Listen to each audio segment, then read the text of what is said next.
So I wasn't really planning on another field trip out to Willow Springs quite yet, but when Rod Millen gave me the opportunity to join him and his father, Rod Millen, to test the legendary Pikes Peak Toyota Tacoma, well, obviously I am not going to miss that opportunity, and of course, I'm going to take you guys with me. Today, we are going to get up close and personal with one of the most unique race cars ever built. We're talking about a 1,000 horsepower, four-wheel drive Toyota Tacoma, but it's not your normal race truck. This isn't really an off-road racer. We're talking about a truck that generates 2,400 pounds of downforce, and it's going to be sprinting directly up a mountain. I am beyond stoked to see this thing. It is about as cool as it gets.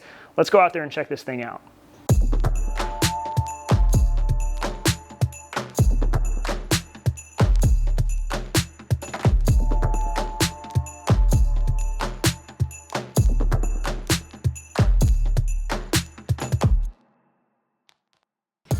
Today, we are at Horse Thief Mile, one of the smallest tracks located at Willow Springs International Raceway.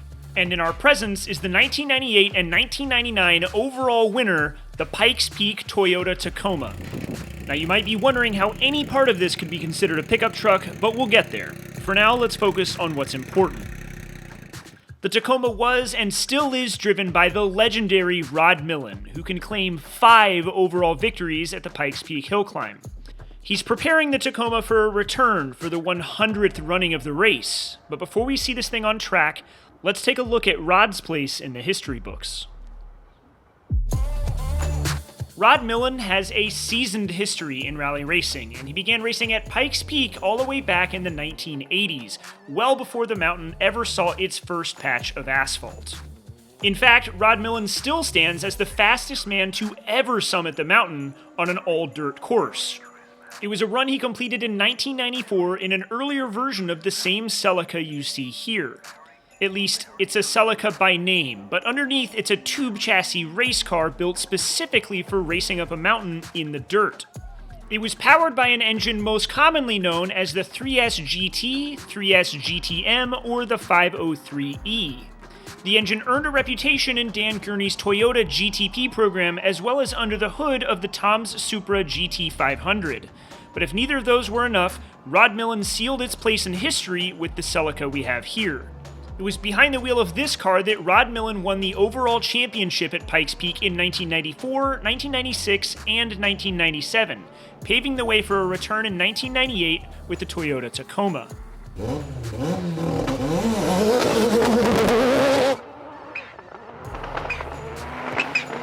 We'll get to what's under the skin of the Tacoma here in just a few.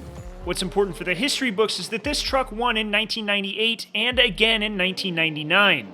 It came within seconds of the overall record and was on pace to smash it if a turbo hadn't failed in 2000.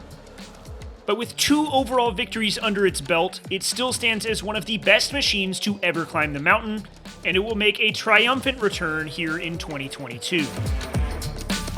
So what better reason to bring the legendary Tacoma out of retirement than for the 100th running of the world-famous race? And who better to drive it than Rod himself? The truck remains exactly the same as the last time it sprinted up the mountain 22 years ago, and Rod even recalls the exact amount of slop the brake pedal had in it.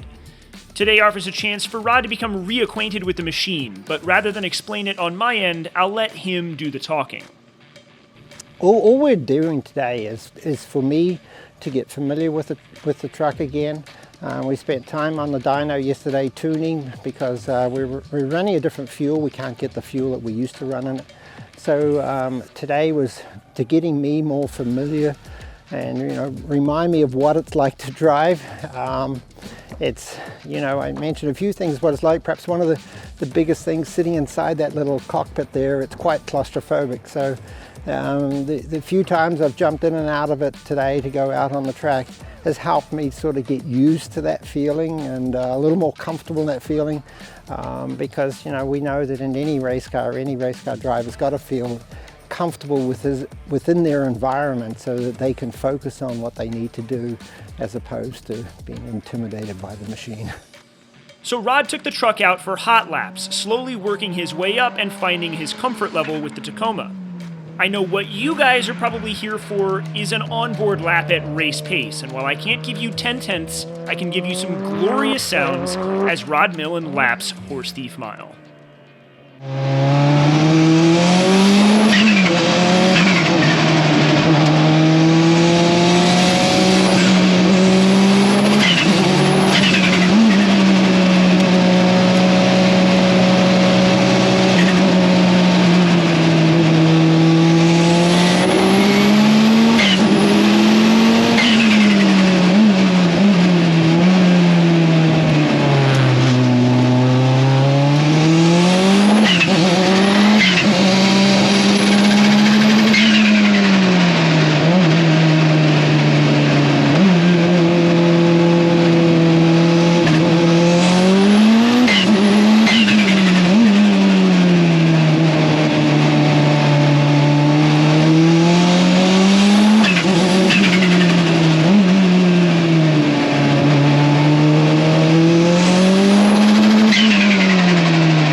The only challenge Rod encountered was fighting rising coolant temperatures, and so after climbing out of the hatch in the roof of the truck, the team got together and removed the entire front end in one piece.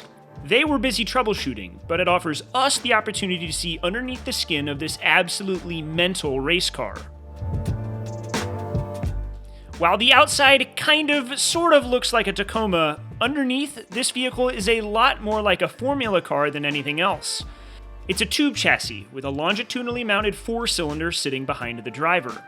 The Formula car DNA runs throughout, with a glimpse of the front suspension making it very clear that we're not dealing with an ordinary pickup truck. Instead, we've got double A-arms front and rear, and more interesting than that is the fact that this truck has heave springs front and rear, meaning a total of 6 coilovers and shocks lurking beneath the carbon fiber. Their purpose is to decouple heave forces from roll forces in the suspension, allowing for a compliant ride despite generating 2,400 pounds of downforce. I was really eager to get a closer look at the suspension so we could talk more about it, but we'll just have to ask Rod for another look in the future.